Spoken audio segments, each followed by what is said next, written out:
Yo, yo, yo, welcome to another episode of South Star Classroom. Miss Jubilee is hosting today. She's having some technical issues, but she'll be right back. But in the meantime, they always leave the two immature cats alone to play. So with that said, brother, how you doing, man? Dude, man, we got war in Iran. We got Israel acting a mess. We got people trying to distract from the Epstein files. What else we got, man? We got teacher deficits. And then we got St. Patrick's Day. Happy St. Patrick's Day, everybody. If you don't know, today celebrates the day that a gentleman rid Ireland of all of its snakes.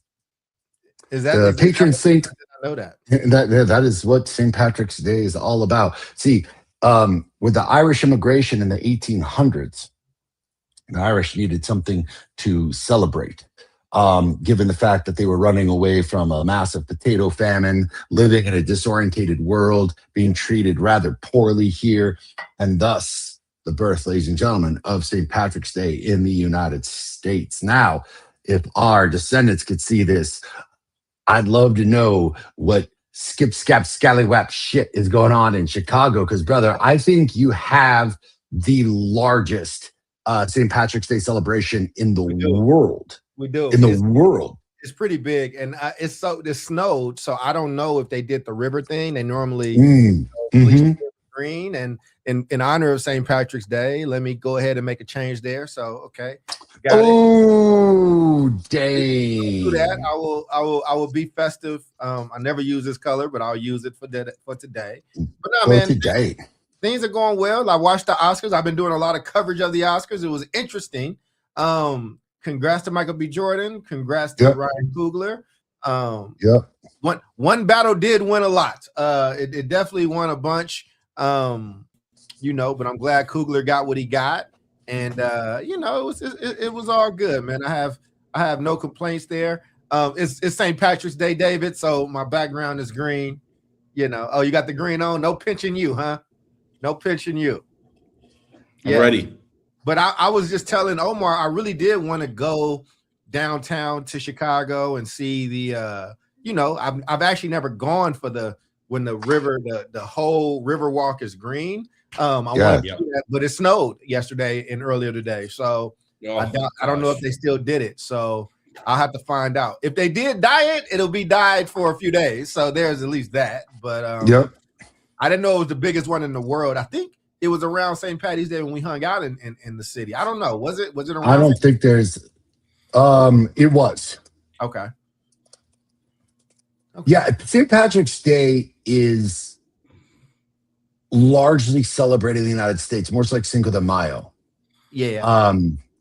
And there's a huge one in Savannah, but I can tell you 1,000% without trepidations, the largest celebration in the Western world, if not the entire world. I think that they outdo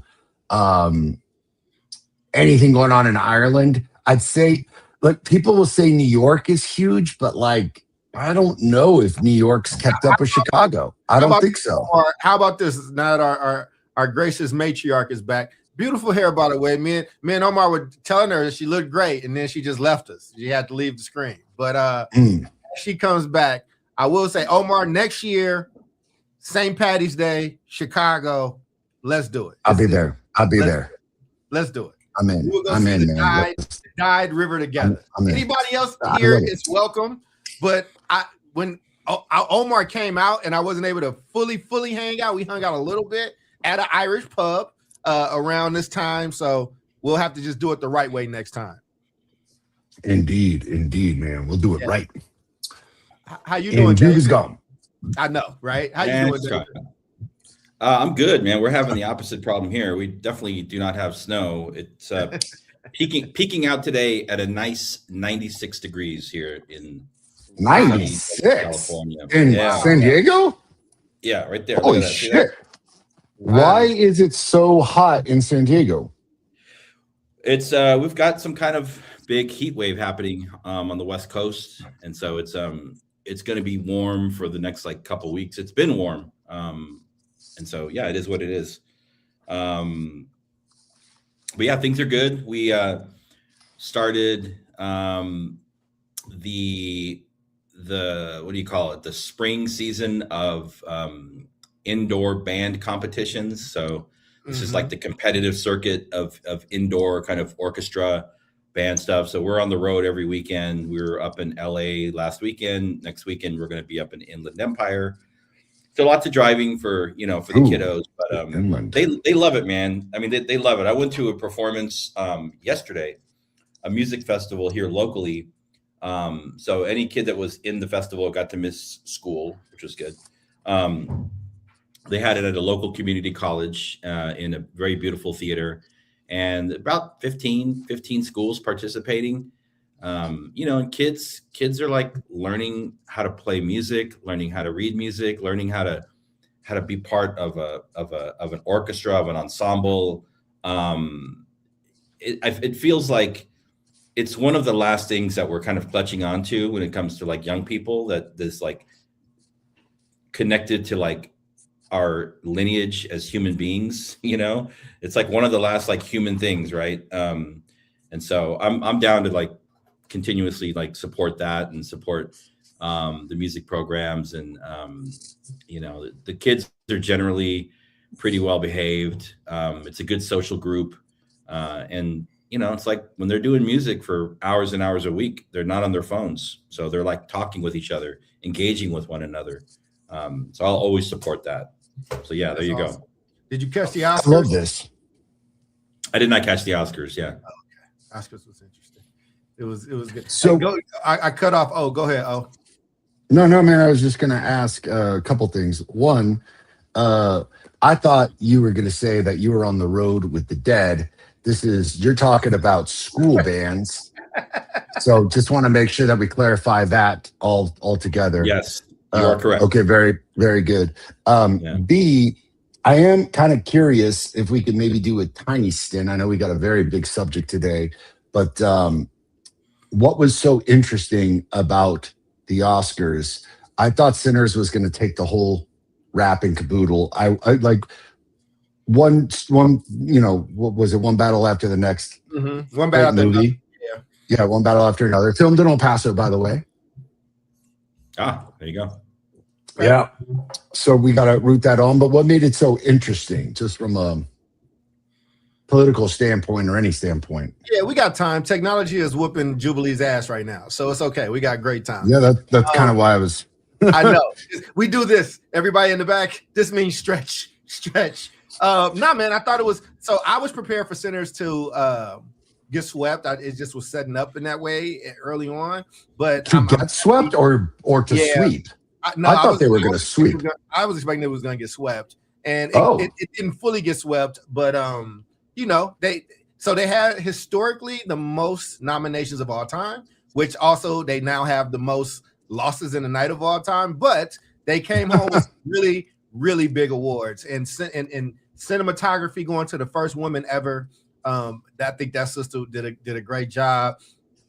Coogler did not get director of the year, but he's young. He's kind of new. They kind of gave him the Tarantino treatment of, we won't give you director of the year just yet, but we'll give you original screenplay, which is a big honor. But the upset of the night is absolutely Michael B. Jordan winning best male actor. And he gave, the way that everybody was cheering for him and rooting for him was like, it was great. And he gave a great speech. You had it, Jubilee. It was fine. You got it. And then just, there you go. There you go. Leave it there. Make the people go just don't touch it. Leave it there. You got it. Now unmute yourself. Now the thing is, you gotta mute yourself. Don't knock the phone over. Hi. Now look, don't steal your phone, Jube. You see the magic right there? It's all good. I couldn't find that stupid little button. I just earned a third master's degree. I promise you. It's okay. We all age, Jubilee. You know what I'm saying? We do. I have an iPhone Air. I just couldn't find a damn button. That phone was kicking her ass. We all introduced and talked. How are you doing, Jubilee? I'm doing great. So a couple of things have happened. Daylight savings has happened. We have sprung ahead 1 hour. So I don't have any complaints. Probably not until November. honestly, when we go back to the sun going down at 12 p.m. Um, I had to have a conversation with my son about exiting situations that involve irrational adults. And I just found out that a security officer that serves somewhere in our county actually brandished a weapon Oh wow. to intimidate this group of black teens. For whatever reason, they were in the library. He didn't like how they behaved, and he didn't like the way my son responded and the other kids responded. So when he left off of his shift, well, before he left, he said, "I'll see you after my shift." And he, as the adult, decided that he would brandish a weapon. So it's Well, being that's dealt with. that ain't legal, by the way. Not even in It's Texas. it's not. It's not. It's It Yeah. ain't not. legal, but it's reality. So you get up It's out Yeah. of there. right.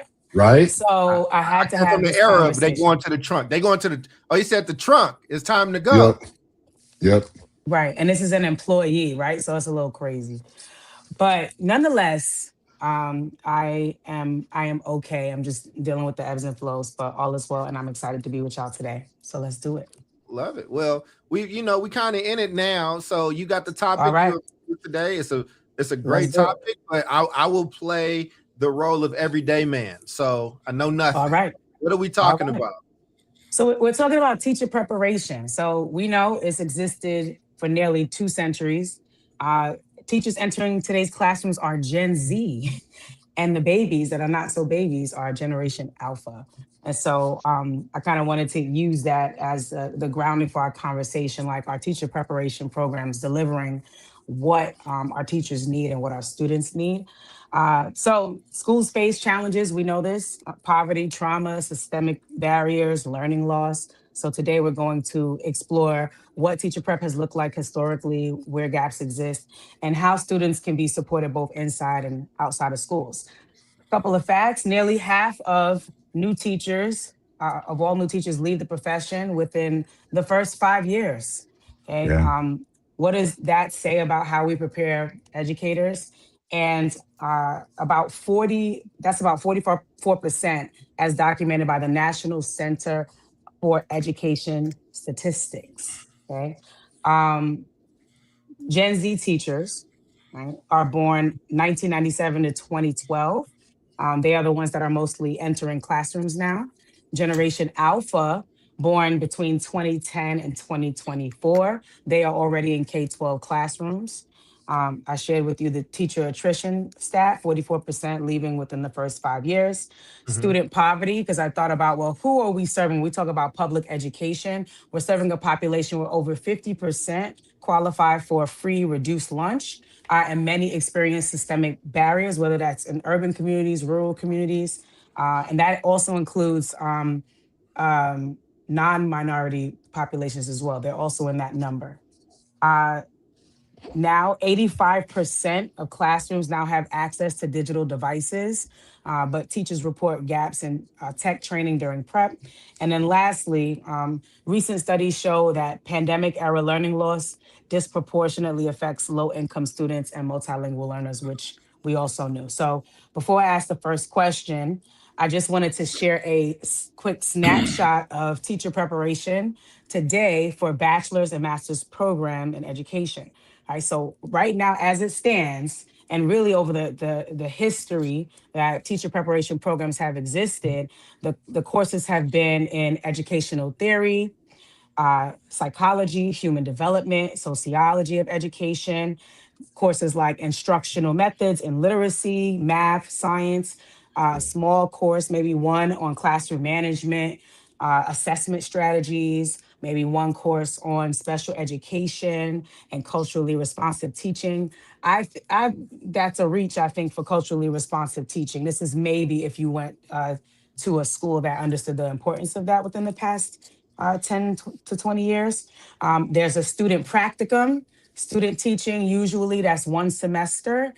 So 12 to 16 weeks would be the only time that student teachers actually get to teach prior to going into the classroom with their first class. So with all of that as the backdrop, okay, when you think about what educators actually face in classrooms today, what do you believe teacher preparation programs should spend more time on? And do you think students' needs today are really different from what students needed 20 to 30 years ago? I'm going to throw it to David. Ooh, all right. Yeah, I think Take that. I'll take the second question first. I would say absolutely. I mean, what we're seeing right now is I just saw a report about kindergarten teachers that were polled nationally.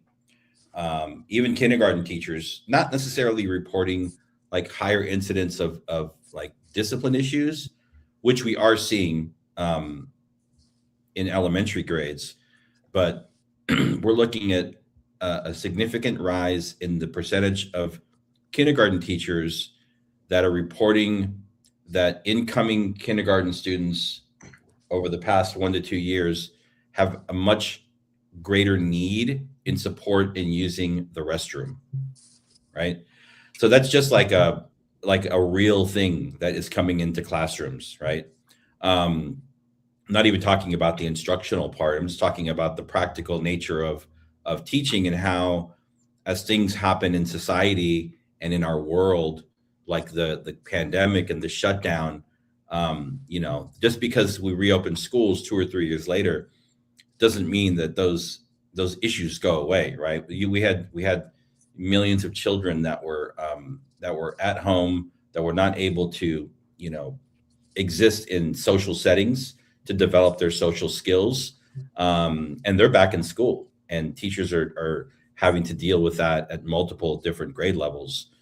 So I think it's not like 10 years ago. I think it's like 3 years ago, the world has changed. And then, I mean, the first part, without getting too deep into it, I was trying to look up my transcripts for my teaching program. I couldn't, but I can tell you it was probably about 80% theory, pedagogy.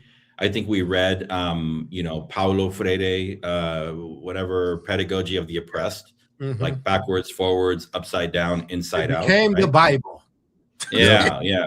They made us do an interpretive dance based on that book to graduate from the program.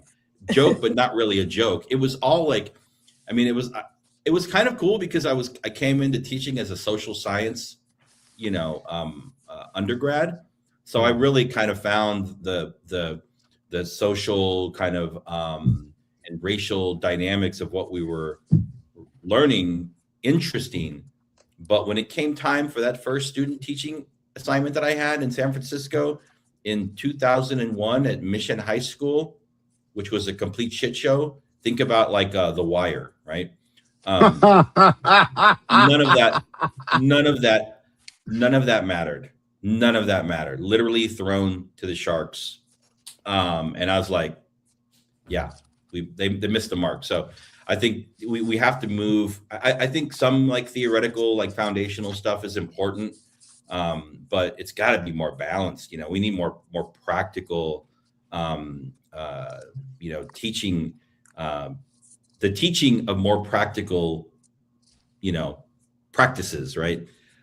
Because all the theory stuff, you literally, once the rubber hits the road, it all goes out the door, Absolutely. I was gonna say, and Omar, I'm not discluding you, but I was gonna call this the Jube and David episode. And it's funny, and the reason I say that is like I've known David a long time, learning everybody else here. This is one of the most passionate things that David's ever been. David has had a passion about these teacher education programs in these universities. I just respect. That was a very measured answer there, David. I was ready for you to have an Omar rant, and I hope we get it. It's early. Go ahead. It Go is ahead, early. Go ahead. Oh, it's early. I got you. I didn't hear you. I was gonna say shout out to Toya in the chat. Whoever is at LinkedIn, listen, it ain't us. There's something going on with StreamYard, but LinkedIn user, thank you for checking in. And Bailey Candace, thank you so much. And ironically, I think I met Bailey in the context of what we're talking to today. I used to support the training and development of educators, and and I know she's gone on to she's had an incredible career. I don't think I was very helpful to anybody, but I would just say honestly, when you ask this question, what you think what they face today? I mean, what should they spend more time on? I think that they have to spend more time on the basics of actually teaching and managing your classroom and understanding your content. I think there's a lot of accoutrement around it. I think there's a lot of frills and new terms and new theories. And I just think before you start getting onto complicated theories, well, thank you. I appreciate that. I had a remarkable session. Once you start getting to these theories, it's a lot for a young, new educator to process before I think that they're ready. And let me tell you what I mean by that. I'm not talking about anybody's intelligence or somebody's not smart enough, but it's just skipping some steps to have it in that moment, right? Like if you're doing construction, you need somebody to know how to to slab out brick before you start talking about fancy designs and building bridges and things like that. You have to learn the basics. And so I'm going to get out the way and just have some commentary, but Omar and David, especially David and Jude, I'm interested because I just know the beef is real there. And I've had to deal with a lot of those missed dealings when they show up into a classroom where all that theory shit is out the window. And now you got to actually be there and do the thing. And most of these people are trying to process this stuff on a higher level, don't realize that they scared of their damn classroom. They're afraid of the school that they in. We got to deal with that stuff first before we start talking about these third and fourth level teaching tasks. Omar for that. Omar going through his note. Omar is writing a dissertation. I am. I got so many things here. Did we piss you off enough? Let's hear it. Well, as he goes, Jubilee, because I do this to everybody. We do it to you a lot, Ju, because you look better than us. It's fine. Omar, the model, the man, the myth, the legend. Where are you going after this, brother? You look stellar. You look. Thank you very much, man. Thank you very much, man. That is classified information as to where I'm put it after. Oh, you doing the Charles now? Oh, he picked up on your strategy, you mean the Charles. Jubilee where you traveled for Valentine's Day? You're doing the Jubilee. No way. Good job. Getting on a plane. Just happens to David, that's all your fault. From the 12th to the 15th, hey. Oh my God, y'all gonna stop me from getting dates. I really am single. I'm really waiting for my person to come find me. So you can't have these people thinking I got a man. I don't. Y'all, I'm single, okay? Put your applications in with David. He'll vet them and then he'll let you know, okay? Yep. Omar, the floor is yours, Mr. Devin. Man, I gotta see what this application looks like and shit, man. I'm excited. I bet you $1,000 it's more difficult than getting into these teacher education programs, man. By by 1,000%. Yep. Yeah, man. Let's see, where were we? Teacher education, sure. What needs to happen and are we different? I'd actually say we're not different than we were 20 years ago. In fact, what I would arguably say is that we went the wrong direction. We thought technology was going to come in and save our asses. And we've done a couple shows where we've demonstrated that actually technology has done more detriment than they have good. So when we talk about getting back to basics, our brains have been wired to read the written word, to write the written word, right? It's cool that we've got a computer. I love it. It's cool that we can read off of the computer. That's great. It's great that we got videos. But just the basic tenets of exercising the brain through reading and writing and arithmetic, right? The 3 R's as we talk about, I don't think is any different than it was 20 years ago. I think that we went in a different direction. I think we went a bit of a wrong direction. And I think that we thought that technology was going to be this panacea that was going to come in and save us. And in fact, what it's done is effed us. And I would actually say it's time to scale that back. As far as teacher ed programs, holy shit, dude, I could literally go on a rant for an hour nonstop. But to just kind of accentuate this point of what would I like to see happen, number one, some data-driven instruction. How about we just what are kids' literacy levels at so that teachers in teacher college can kind of understand hey, that fucking Dead Poet Society moment that you're going to have, you ain't going to have it because you think you're going to get up there and talk and make this moment. Kids have no idea what you're saying because right now the literacy levels are incredibly low, and they have been for quite some time. So having teachers understand what am I actually going up against and how do I use data to understand and make these gains for kids' literacies. So it's not about their moment, it's about the moment for the child and their growth. That I think would be just a good start of what I think should be happening. What high quality instruction and high quality instructional materials look like. Like, dude, look, if you're a 10-year teacher and you are a fan of Frere, which I am, all of us are, like that's, I think, the time and place to be like, cool, like what are the institutional things that we are doing and implementing to ensure that we're creating a more equitable education? But if you're a first-year teacher, you're getting shit thrown at you, or you're hanging out and some kid's like, hey, mister, I'm gonna cut you so bad. I wish you hadn't been cut so bad. Like, you may be thinking about different things than the pedagogy of the oppressed. So I'll continue on this, but it's not just a back to basics. It's really about, have we lost our way entirely with the advent of technology?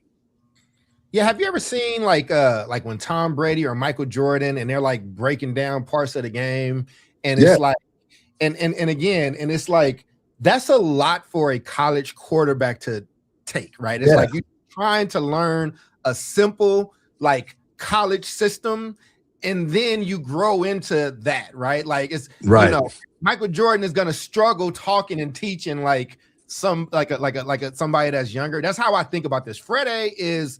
We all have so much respect for him and what he's done, but he would also be like, but I need you to lesson plan. Like, I need you to know this before we're having this level of conversation. And people like to jump to that, and just not teaching basics is a problem.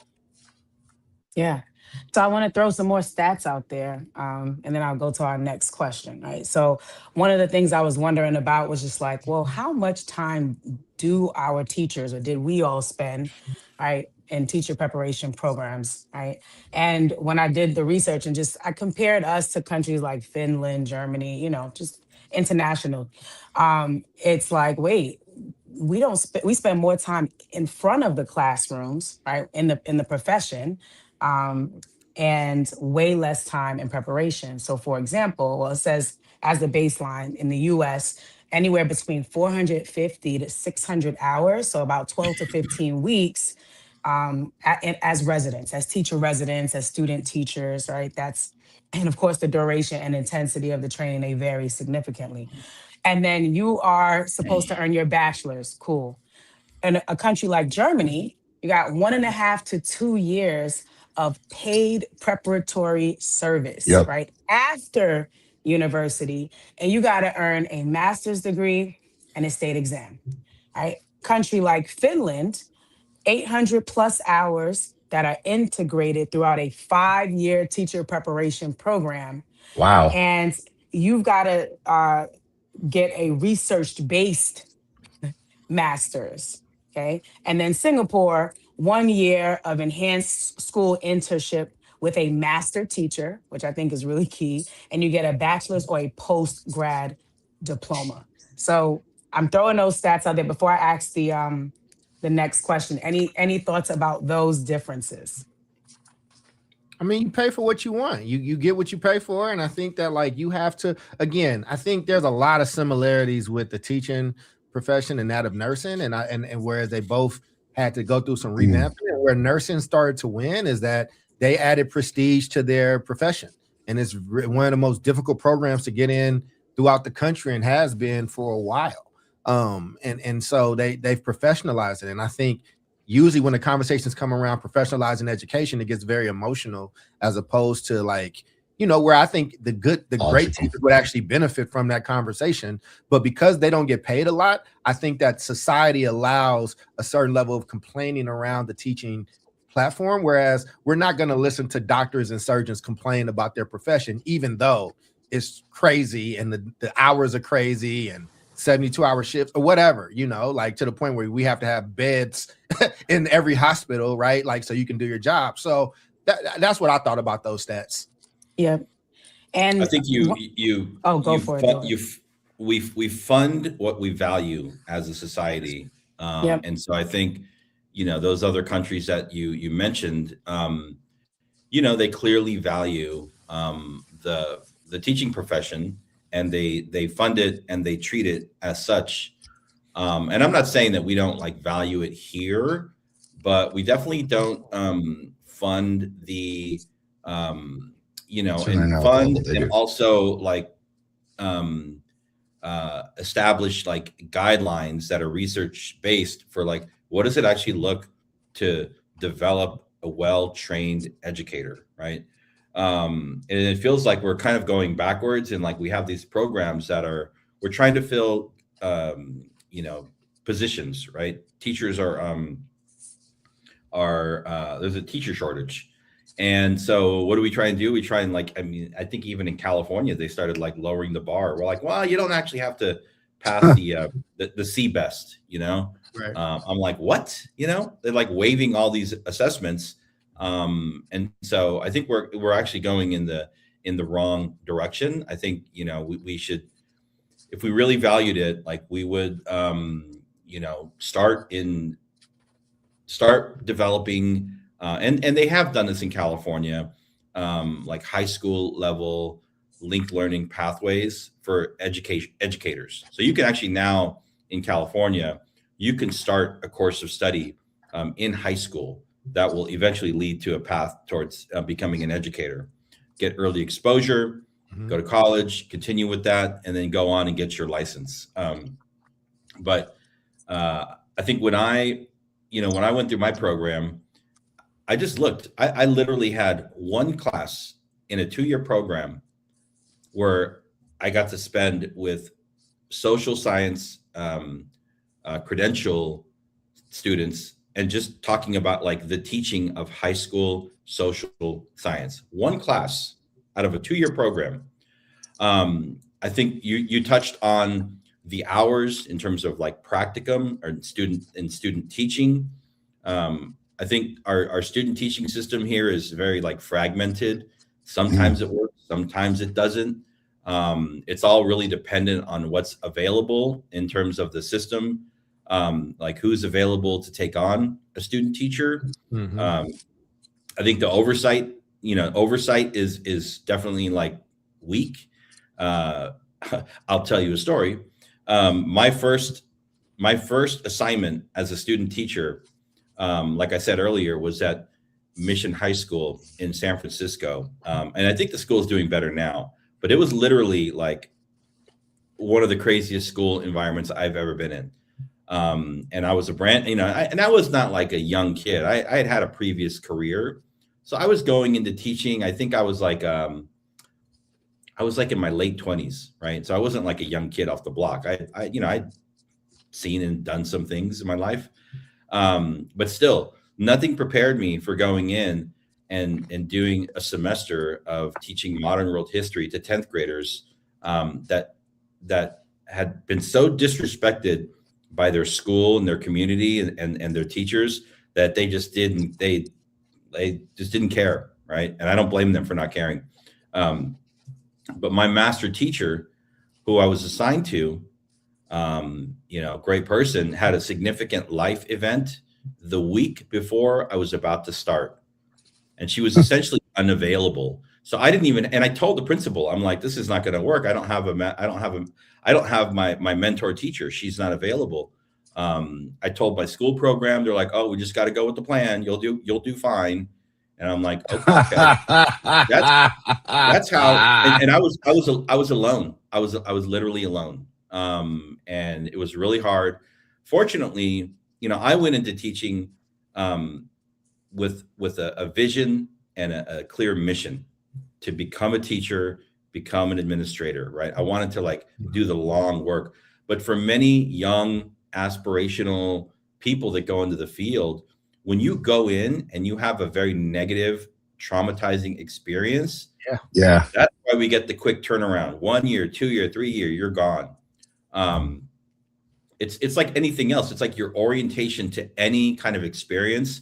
If your orientation is bad and negative, like that's going to stay with you, right? Even if you do stay in the field. So I think just we need to rethink what practicum and student teaching support looks like. I agree. I wonder sometimes if it's just like, dude, the crisis feeds the problem. Meaning, like, is this a chicken or the egg scenario? Meaning, like, there's a crisis of shortage. There's a crisis of people wanting to get in the fields. There's so many kids in the United States, right? So, like, I always try to look at, like, yeah, dude, I love looking at Germany and Finland and Scandinavia.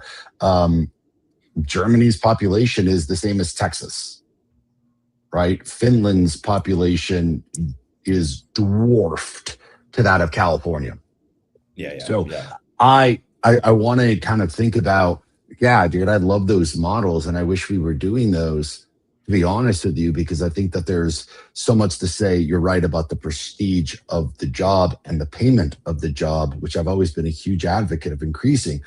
The other thing is like, well, are we just turning these people out because it's like, we just need someone in that classroom? So turn and burn, get in there, get out. Good luck to you. You'll figure it out. Let's get you a mentor teacher. Let's get you, whatever it may be. And cool. But I honestly think that the universities and teacher education programs really need to revamp that, because, like, dude, I'd be the first to go into those programs and be like, dude, what are you guys doing?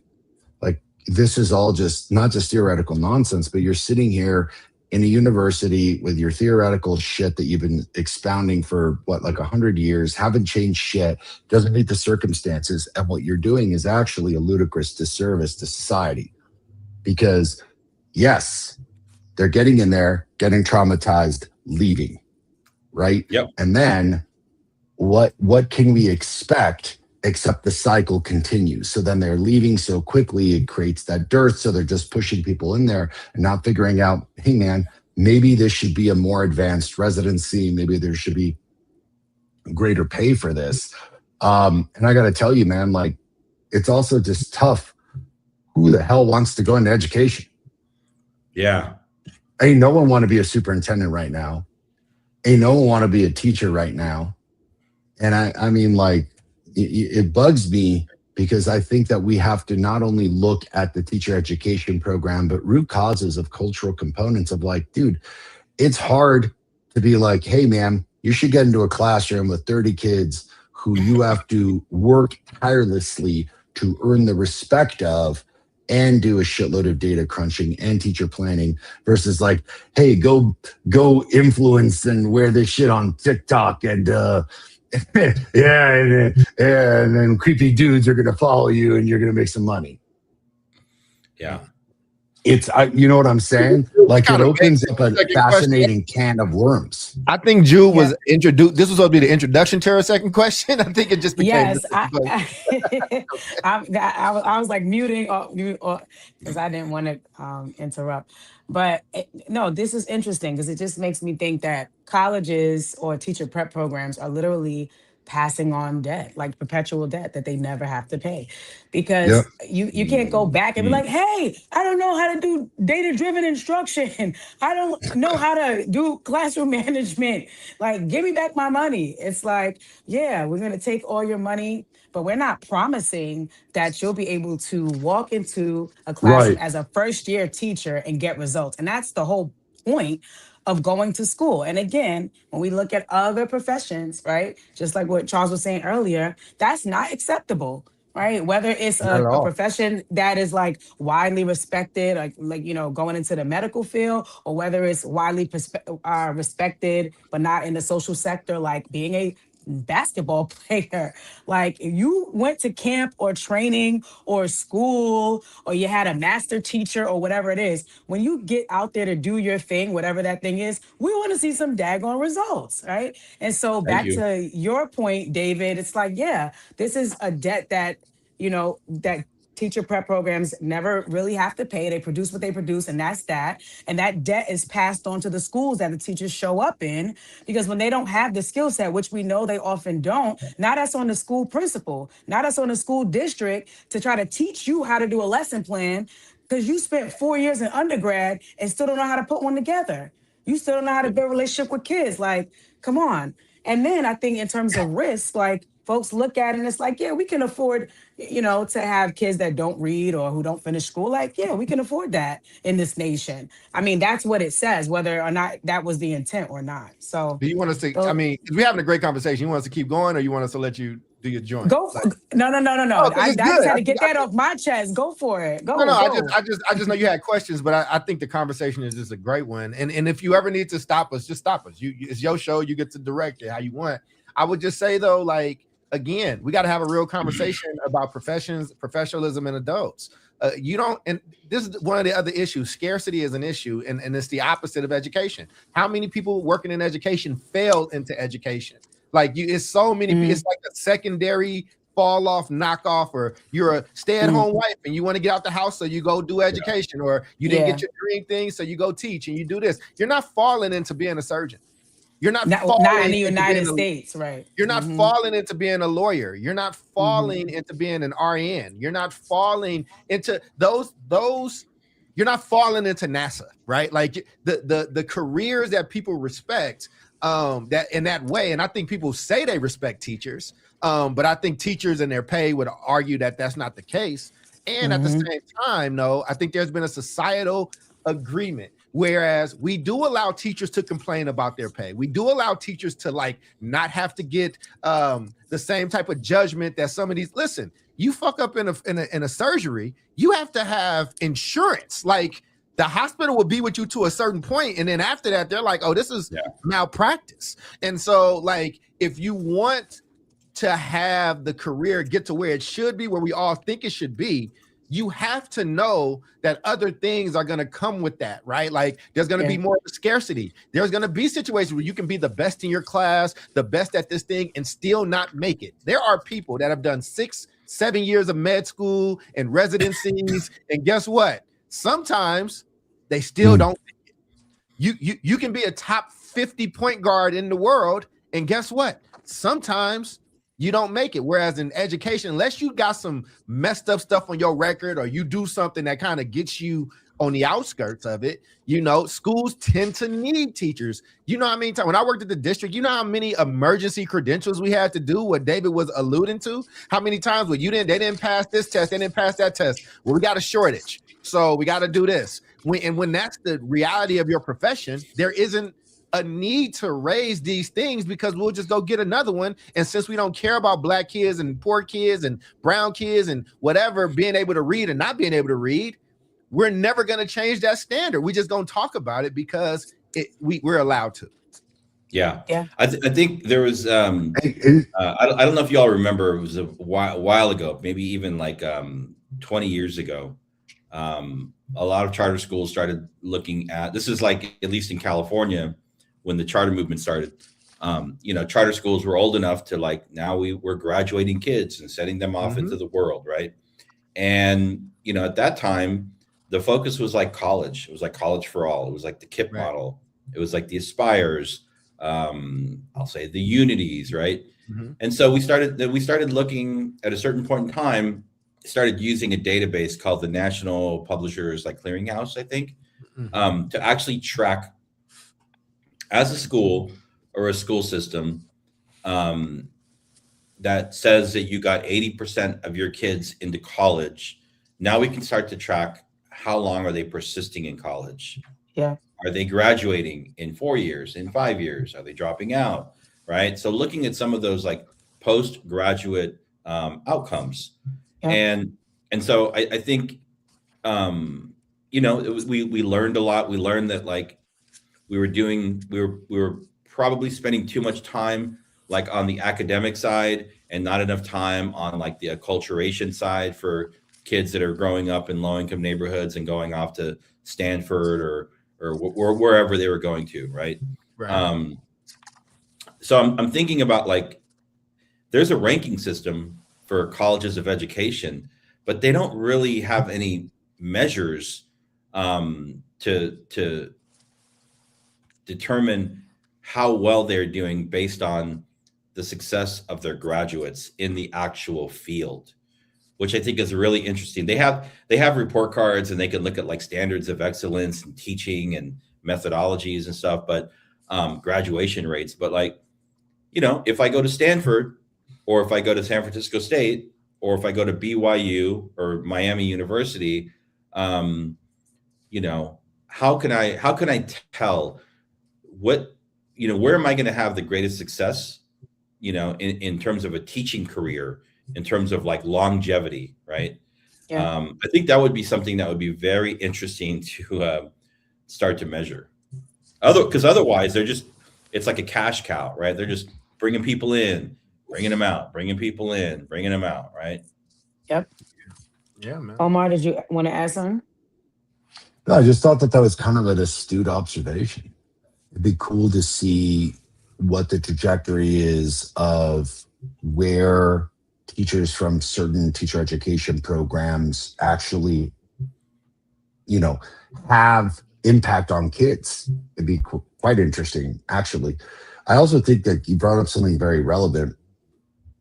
The overwhelming majority of students in New York, Texas, California, low-income kids. I don't know if there's anything within the teacher education programs that focus exclusively on what needs to be done for students of low-income means, the incredible deficits that they come into schools with already, how to make up for said deficits. Because look, dude, like I always, again, this is broken record shit, but when I meet with teachers at the beginning of every single year, and I try to make it a point to do it every year, it's just a reminder. I'm like, look, dude, at least in this region, only 16% of kids are going to graduate from college.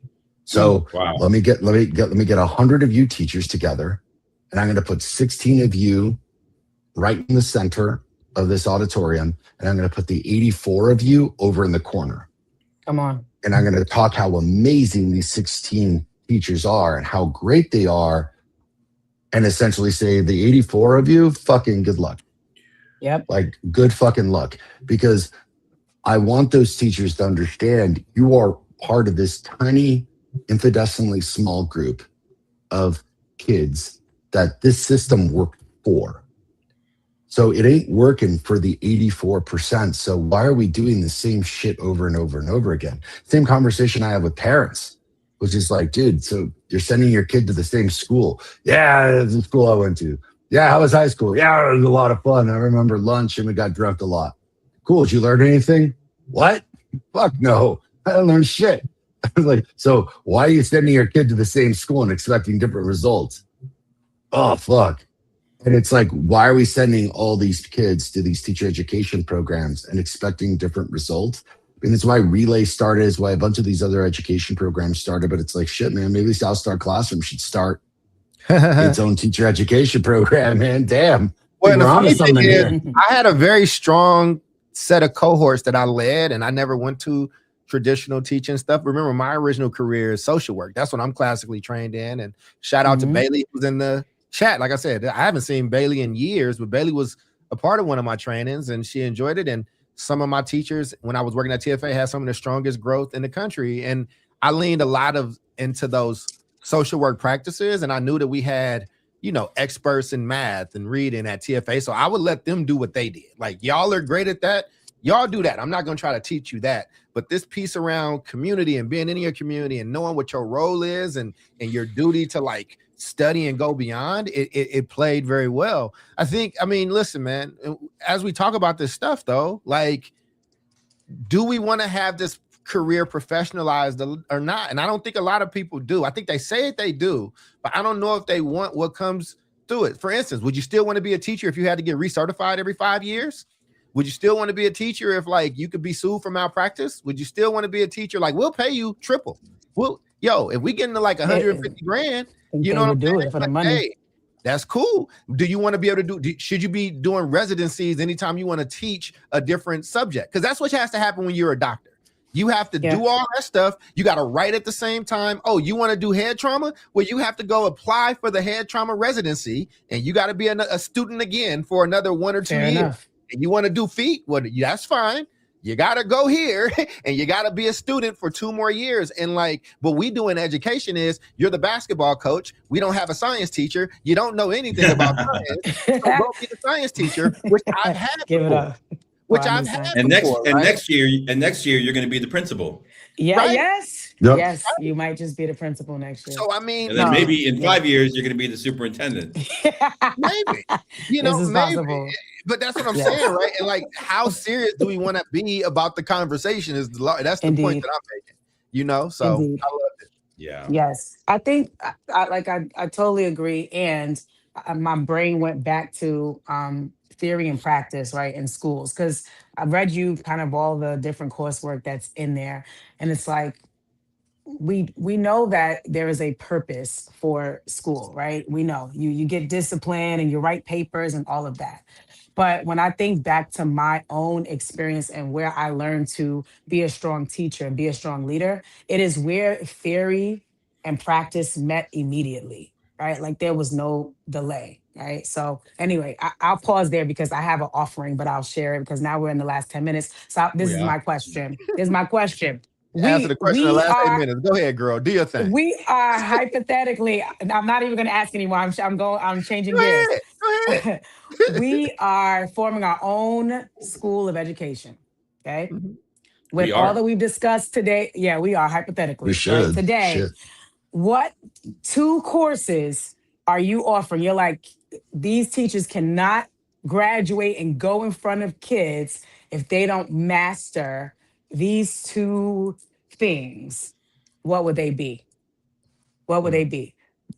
What 2 courses, right? I got 2, Omar's got 2, Charles got 2, David's got 2, and that's the course. I'll get out the way for the real educators, okay? I don't consider Yep. myself on the level of you. I actually consider yourself a real educator. You but I'll definitely jump- are.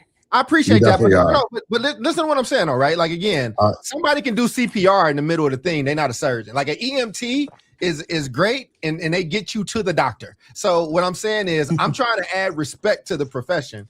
And what I would say is the first thing, I don't know if this is necessarily teaching Jubilee, but the first checkbox is they have to be a master of what it is that they're teaching.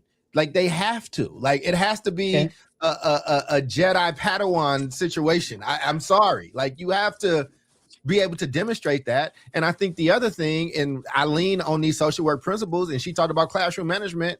I think it's some form of that. It's something that's like if this was sports, it would be somewhat of being a read and react player. What does that mean?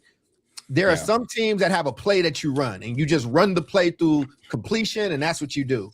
Read and react is a play where it's like I'm making moves situationally around what's in front of me, but I'm confident in making the best decision. And there's a way that we can prove that you can do that. So it would be those 2 things, an actual passion and skill set, and you're teaching only what you know, and like your ability to manage your classroom in a read and react way to kind of read where you need to go and what you need to do. And you have the agency where your principal might not give it to you, your teacher, coach, your school didn't, but you have a duty and you know that you got to go research and do these things on your own because your physician has a ton of journals behind them. Your lawyer has every law book and case law.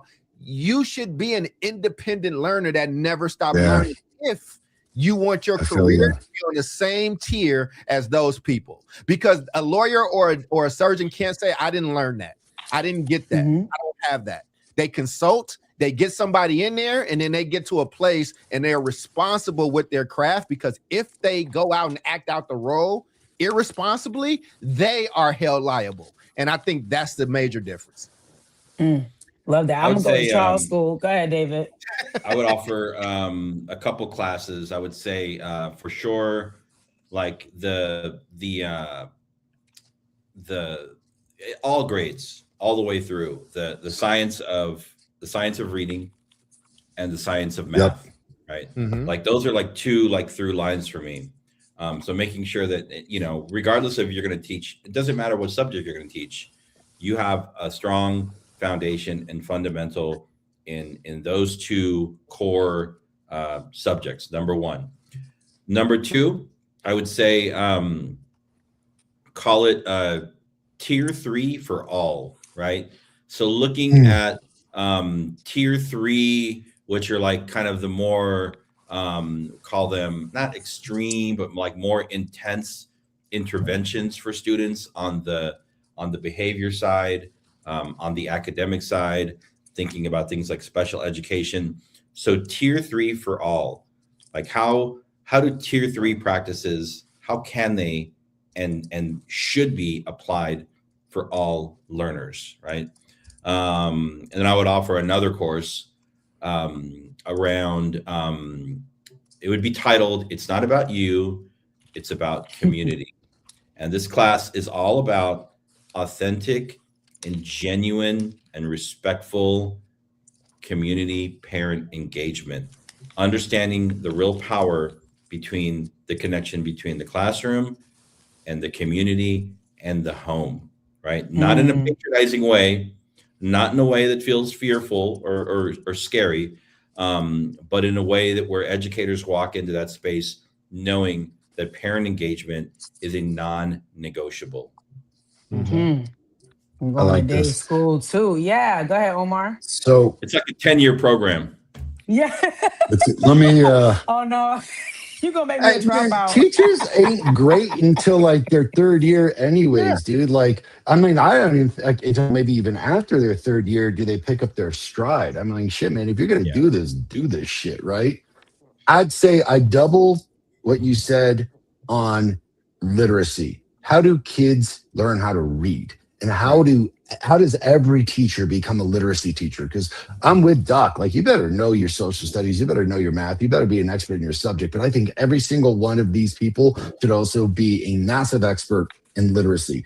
I think there needs to be a course, a neurological course, a psychological course. It could be a quarter long, it could be whatever it is, on a couple of principles.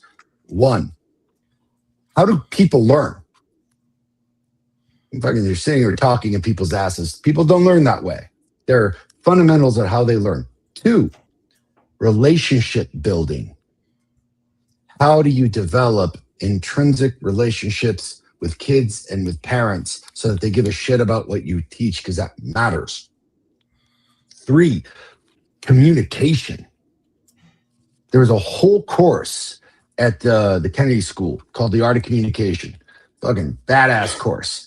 And you don't realize until you get into it, the way that you communicate may not actually make any sense to anybody. Your words, your tone, your language, your demeanor, like, you have to do very thorough thought into how you're communicating and whether or not that audience is being receptive to it or not, picking up on it or not, so on and so forth. Or I'd say your own psychology. Like, man, you got to fix the fucking teacher to help work with the kids. Like, how many teachers have actually done the difficult and integral work of being like, how do I get past my own biases, my own dilemmas, my own childhood traumas, my own issues? Because I have to be so good that I can be great for a group of kids who need me desperately. If I'm sitting here worried about myself, how am I going to worry about these 150 kids? So I would do a deep dive, and that could be one course, year long, those 4 things broken up into quarters. Bam. Shit. I'm glad we got this on video, man. I can make that course tomorrow. We should be teaching that shit. And David has make that course. So if you want to say bye or anything, yeah. All right, brother. Have a good one, All right, David. David. All right, In this transition, I know we're going to final thoughts, Jube, and you got your comment. I just wanted to just say for those, why I can't hear you? Hold on. I don't know. You touched something. You can hear me, right, Omar? Hold on. Yes. Yes. Technology Can you is hear me? kicking her ass. We can hear you just fine. We can hear you. No? Yep. I can't hear you, Charles. Yeah. I don't know. You muted me. Can you I hear would just Charles say though, Omar? just let me. I can finish. hear you both, man. I feel good. Why I can't hear you, Charles? Oh my God! Stop being an old lady right now. So. Oh, there we go. There we go. I can hear you now. Good I don't know Lord. what the hell's going on? So as I was saying, that was the Now oldest I thing can't you've hear ever him. done in your life, Jubilee. So we have the event tomorrow. We have the Agentic Institute presents Yes, the yes, we have our yes. and it's You're sold gonna out. have to So translate Omar because I can't hear him. I've released 100 tickets. There's 100 tickets and more tickets out there that we have over 350 people RSVP'd already. If you haven't yet, please do that now. We want to see you there. The first this talk with Dr. Fuller, this fireside chat and watching the movie will be all inside of that platform. So it's not streaming to a bunch of places. We'll all be inside of StreamYard so we can know who's there and have a good conversation. So with that being said, just wanted to say thank you to everybody that registered. The QR code is up there right above Omar's head. So click that. And yes, if Jubilee can hear me, she can go into final thoughts. She can't do it. It's okay. It's all good. Jubilee is struggling over there. It's I okay. We're cannot hear. gonna roll the final thoughts. I We can can hear only you. hear. Oh my God. And we're It gonna do says my final thoughts browser here. has a. All right, great. I still can't hear Charles. I don't know. It's all all right, good. man. Hit them final thoughts. All right, listen. I'm just giving back what everybody said, and I'll add mine. All right, so we have Master of Craft, Management, Read and React, Instincts, Agency, Never Stop Learning, Ownership. David, we got all grades, science of reading, science of math, strong foundations, tier 3 for all practices, for all learners and special pops. It's not about you, it's about community. Parent engagement is a non-negotiable. Uh, who's, oh, uh, Omar said literacy and math, a strong foundation in each of those. Psychological course, how do people learn? Learning theory, relationship building, intrinsic relationships with kids and parents are important. Art of communication, and then working through your own stuff like childhood trauma, biases, etc. What I will add, right? Soon as you get into my program, you going in the front of the classroom. You're going to be in front of the classroom for 4 years. 4 years. That's how long your student teacher is going to be. 4 years long. However long the program is, that's how long your program is going to be. And I think just in terms of like trial and error, theory and practice, learning it in the classroom and then being able to go into a classroom and apply it, right? I think that would strengthen, right? Tier 1, tier 2, tier 3 instruction, right? How many teachers I've seen still to this day struggle with teaching a basic lesson with a beginning, a middle, an end, and some sort of check for understanding. It's right, it's still something that's a huge deficit. And then pick a specialty. Maybe you spend 2 years on reading, you spend 2 years on math, or 2 years on social studies, 2 years on whatever it is, but spend a long amount of time just going deep in whatever that discipline is so you can begin mastery. And then lastly, to your point, Omar, the implicit biases, we all have them. And if we don't engage in that sort of work, then we're not going to be forwarding equitable work, right? And so I think that is super important to ensure that we're serving all of the children that are placed in front of us from all walks of life. So I can't hear nobody, but I can see y'all. Y'all look great. This is Southstar Classroom. I'm Jubilee. That's Omar. That's Charles. Tune in next week, same time, same place. We love y'all. Peace. Peace.